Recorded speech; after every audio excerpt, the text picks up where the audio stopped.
यह घटना मेरे साथ तब घटी थी जब मैं 18 साल का था। उस साल मेरे +2 के एग्ज़ाम ख़त्म होते ही मैंने पापा के सामने अपनी फरमाइश रखी कि मुझे वाटर पार्क घूमने जाना है। इस बार मेरी माँ ने भी मेरा साथ दिया, क्योंकि 3 साल से हम कहीं घूमने ही नहीं गए थे। मेरे पापा एक पुलिस ऑफिसर हैं, इसलिए उन्हें छुट्टियां कम ही मिलती हैं। अगले दिन सुबह 10 बजे मैं, मेरी माँ और पापा पार्क पर गए। वाटर पार्क के गेट पर एक बुजुर्ग चौकीदार बैठा था, जो मुझे बड़े अजीब तरह से घूर रहा था। मैंने फ़ौरन पापा से उसकी शिकायत की। मेरे पापा काफ़ी गुस्से वाले इंसान थे। उन्होंने तुरंत उस चौकीदार के पास जाकर उसे डांट मारे। इसके बाद हम तीनों अंदर चले गए। अभी मैं स्विमिंग पूल में उतरा ही था कि तभी वहाँ 12 साल का एक लड़का मेरे पास आकर बोला, भैया क्या आप मुझे तैरना सिखाओगे? तो मैंने उसे खुशी खुशी हाँ कर दिया और उसे तैरना सिखाने में बिजी हो गया। और मेरे मम्मी पापा पास ही में रिलैक्सिंग चेयर पर बैठ गए। बाद में उन्होंने मुझे आवाज़ लगाई कि वह बाहर से कुछ खाना लाने जा रहे हैं, इसलिए मैं वहीं रहूं। कुछ ही देर में उस लड़के को तैरना भी आ गया। अब मैं और वो लड़का मस्ती में एक साथ तैर रहे थे। जब मेरी नज़र गेट के पास पड़ी तो वह बूढ़ा चौकीदार अब भी मेरी तरफ घूरे जा रहा था। अब क्योंकि मम्मी पापा बाहर गए थे और पापा ने उसे डांटा भी था, मैं सोचने लगा कि कहीं यह मुझसे उस बात का बदला ना ले ले। कि तभी अचानक मेरे साथ तैर रहे उस लड़के ने मेरा सिर पकड़कर एकदम से पानी में डुबो दिया। मेरे नाक में पानी चला गया और मैं बहुत गुस्से में था। उसके बाद लड़का मुझसे माफ़ी मांगने लगा और बोला कि मैं तो मजाक कर रहा था। उस लड़के की इस अजीब हरकत से मैं काफ़ी घबरा गया, क्योंकि एक तो मेरी हाइट पापा की तरह 6 फुट थी और मैं काफ़ी ताकतवर भी था। लेकिन एक 12 साल के लड़के में इतनी ताकत कैसे थी कि उसने मेरा सिर जोर से पानी में डुबो दिया। मेरा दिल तेज़ी से धड़कने लगा। अब मैं पानी में और नहीं रहना चाहता था, लेकिन पता नहीं क्यों मुझे बहुत डर लग रहा था। मैं फटाफट स्विमिंग पूल से बाहर निकल गया, लेकिन वह लड़का अभी भी पानी में ही था और बार बार मुझे पानी में वापस आने के लिए कह रहा था। उसकी इस हरकत के लिए मैंने उसे माफ़ भी कर दिया था, लेकिन पता नहीं क्यों वह लड़का मेरा पीछा नहीं छोड़ रहा था। इसलिए उसका दिल रखने के लिए मैं एक बार फिर से स्विमिंग पूल में उतरा। लेकिन ये क्या, पूल में जाते ही वह लड़का मुझे कमर से पकड़कर स्विमिंग पूल के बीच ले आया। मैंने उसे वही कहा कि अगर पिछली बार की तरह उसने कोई शरारत की तो उसके लिए अच्छा नहीं होगा। यह सुनकर वह लड़का एक अजीब सी मुस्कान देने लगा और बोला, अरे भैया, आपके पापा के आने तक तो मैं आपको जिंदा थोड़ी ना छोड़ूंगा। इतना कहते ही उसने दोबारा मुझे पानी में डुबोना शुरू कर दिया। इतना ताकतवर होने के बावजूद मैं उसका कुछ नहीं बिगाड़ सका। ऐसा लग रहा था कि मानो मेरे हाथ पैर सून पड़ चुके हों। तभी उस सिक्योरिटी गार्ड की नज़र मुझ पर पड़ी। और जब उसने देखा कि मैं पानी में डूब रहा हूँ तो उसने तुरंत पानी में छलांग लगाकर तुरंत मुझे बाहर निकाला। पानी से बाहर निकलकर जैसे ही मैंने पीछे देखा वह लड़का वहाँ नहीं था। मैंने किसी तरह अपना होश संभाला। मैंने यह बात अपने मम्मी पापा को बताई।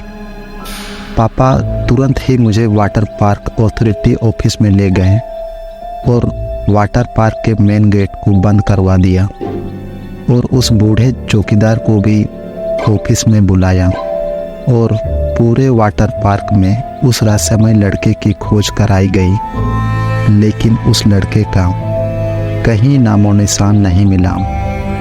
अब पापा ने उस चौकीदार का कॉलर पकड़ा और उसे 2-3 तमाचे भी लगाए, क्योंकि वो काफ़ी देर से मुझे घूरे जा रहा था।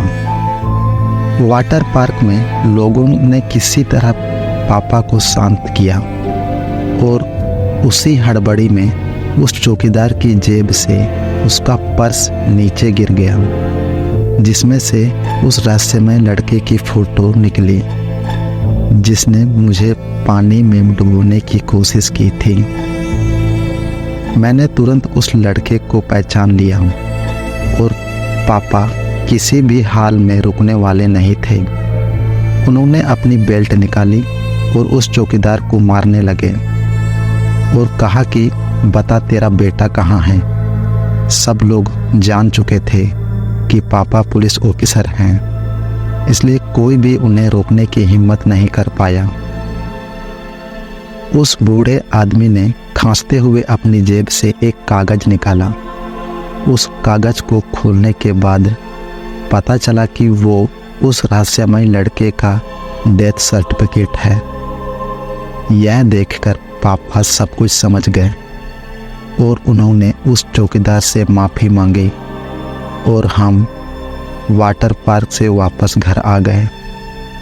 वाटर पार्क में जाते समय बूढ़ा चौकीदार मुझे इसलिए घूर रहा था क्योंकि उसे मुझ में अपना बेटा नज़र आ रहा था, जिसकी मौत इस वाटर पार्क में किसी स्विमिंग पूल में डूबने के कारण हुई थी। और जब पापा ने उस चौकीदार को डांटा था तो उसके बेटे की आत्मा से बर्दाश्त नहीं हुआ। शायद इसीलिए उसने मेरी जान लेने की कोशिश की। आज भी हमें उस लड़के से कोई शिकायत नहीं है, क्योंकि अपने बाप के अपमान पर शायद मुझे भी उतना ही गुस्सा आता। मेरे साथ जो हादसा हुआ उसमें किसी का कोई भी दोष नहीं था। इस घटना को याद करके मुझे समझ नहीं आता कि मैं रोऊं या ना रोऊं, लेकिन डर आज भी लगता है। मैं एक फैक्ट्री में साफ सफाई का काम करता हूँ। मेरा घर फैक्ट्री से 5 किलोमीटर की दूरी पर है। मेरे पास एक साइकिल है जिससे मैं अपने घर से फैक्ट्री और फैक्ट्री से घर आता जाता हूँ। एक दिन जब मैं फैक्ट्री से घर जा रहा था तो रास्ते में मुझे एक लड़की दिखाई दी और वो मुझे घूर घूर कर देखी जा रही थी। मैं उसे टालते हुए अपने घर की ओर निकल पड़ा और दूसरे दिन फिर वही लड़की मुझे उसी जगह पर दिखाई दी और वो मुझे फिर से घूरने लगी। फिर भी मैंने उसकी तरफ पलटकर नहीं देखा और अपने घर की ओर निकल पड़ा। अब मैं उसके पास रुका भी नहीं, क्योंकि मुझे उस लड़की से सच बताऊं तो डर लगने लगा था। वो लड़की कई दिनों तक मुझे उसी जगह पर दिखती रहती थी, लेकिन एक दिन वो लड़की मुझे वहाँ पर दिखाई नहीं दी तो मैं सोच में पड़ गया। ऐसा क्या हुआ जो वह लड़की आज नहीं आई? ऐसा सोचना लाजमी भी था। क्योंकि मुझे रोज उसे उस जगह पर खड़े हुए देखने की आदत सी हो गई थी। फिर मैं अपने घर की ओर निकल पड़ा। अब मैं इसके बाद की जो बात आपको बताऊंगा वो सुनने में थोड़ी सी अजीब लग सकती है, मगर एकदम रियल है। एक हफ्ते बाद मेरे घर पर एक लेटर आया और मुझे पता चल गया था कि ये उसी का है। उसमें उसका नाम एलिस लिखा हुआ था और उस लेटर के लिफाफे में एक फ़ोटो भी निकला जो कि उसी लड़की का था। मैं चौंक गया कि उसे मेरा पता कैसे चला होगा। उस लेटर में लिखा हुआ था कि कल जब मैं फैक्ट्री से निकलूं तो जहां पर मैं खड़ी रहती हूं वहां पर मेरा इंतज़ार करना। उसके दूसरे दिन मैं वहां पर पहुंच गया, पर वो लड़की वहां पर नहीं थी। मैंने काफ़ी इंतज़ार किया, लेकिन जब वो वहां पर नहीं आई तो मैं अपने घर की ओर चल दिया।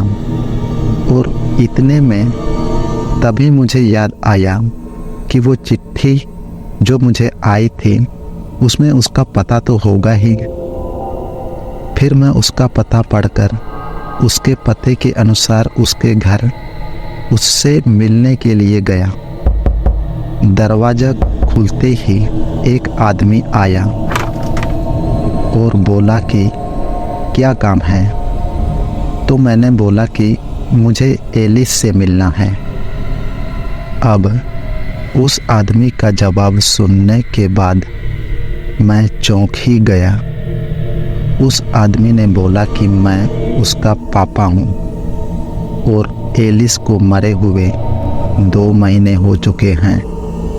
और जैसे ही ये सब मैंने सुना तो मेरे हाथ पांव कांपने लगे और मैं सोच में पड़ गया कि वो जो लड़की मुझे रास्ते में मिली थी और जिसने मुझे लेटर भेजा था वो आखिर कौन थी। मैं तुरंत वहाँ से निकल गया। मेरे दिमाग में सिर्फ एक ही सवाल था, क्या वो मेरा वहम था या फिर कोई प्रेत।